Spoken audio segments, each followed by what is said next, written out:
તો hello everyone, જય સોમનારાયણ, જય શ્રી કૃષ્ણ અને good morning to all of you. તો જેમ તમને ખબર છે એ પ્રમાણે આપણે આવી ગયા છીએ ઘરે આપણું મિની વેકેશન કરવા. એટલે જો પછી આપણી મોર્નિંગ આજે તો થઈ ગઈ હતી ઘરે. સવારમાં ઉઠતા વેત જોયું તો અહીંયા મમ્મી કરતા હતા નાસ્તાની તૈયારી. પછી તો નાસ્તો કરી અને નાહી ધોઈને આપણે થઈ ગયા હતા એકદમ રેડી કે આપણે જવાનું હતું કેશોદ થોડા કામ. કેશોદ કામ પતાવીને આપણે જેવા જ ઘરે આવ્યા ત્યાં રસોડામાં મમ્મી બનાવતા હતા રસોઈ. પછી જો મમ્મી આપને કરી દીધો તો ટમેટાનો વાટકો. કોને કોને આવું ખાધેલું છે એકવાર કોમેન્ટ કરીને કહી દેજો. પછી તો જો જમવાનું બની ગયું એટલે આપણે તારક મહેતા જોતા જોતા બેસી ગયા હતા સીધા જમવા. જમીન પછી આપણે જો જવાનું હતું પપ્પાને વાડીએ મૂકવા એટલે આપણે વાડીએ મૂકી આવ્યા. અને પછી આવીને જોયું તો આજે પણ ચકાભાઈ એના મકાનમાં કામ કરતા હતા એની. પછી જો અહીંયા આવીને જોયું તો દીદી જોતા હતા અહીંયા સિરિયલ. પછી જો મમ્મી આપને સુધારી દીધી હતી ટેટી એટલે આપણે ખાઈ લીધી હતી ટેટી. અને ટેટી ખાઈને આપણે એવું લાગ્યું કે આપણી નેમ પ્લેટ છે એ થોડીક વધારે ખરાબ થઈ ગઈ એટલે પછી આપણે એને ક્લીન કરી નાખી. અને ક્લીન કરી લીધી ને ત્યાં મમ્મીએ પાછા આપણે સુધારી દીધા હતા જાંબુ. એટલે આપણે ખાઈ લીધા હતા જાંબુ. જાંબુ ખાતા જ એટલામાં ત્યાં તો આવી ગયા હતા જો ટ્યુશન વાળા સ્ટુડન્ટ.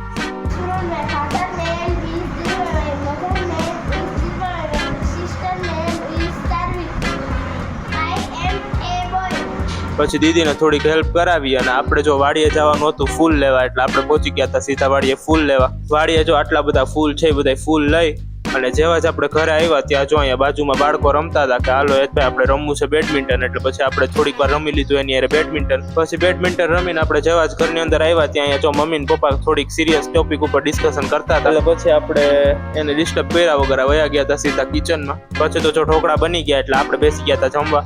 અને જમતા જમતા તમને તો ખબર જ હોય કે આપણે ચાલુ હોય સીઆઈડી એટલે પછી સીઆઈડી જોતા જોતા આપણે જમી લીધું. જમીન થોડીક વાર થઈને ત્યાં આપણે પાછી ભૂખ લાગી ગઈ હતી એટલે આપણે ખાઈ લીધી હતી પાછી ટેટી. અને ટેટી ખાતા ખાતા મમ્મી જો કરતા હતા યુટ્યુબ. પછી તો આપણે વયા ગયા હતા સીધા સુવા. તો મળીએ હવે કાલના નવા વિડીયોમાં. ત્યાં સુધી જય સોમનારાયણ, જય શ્રી કૃષ્ણ અને ગુડ નાઇટ.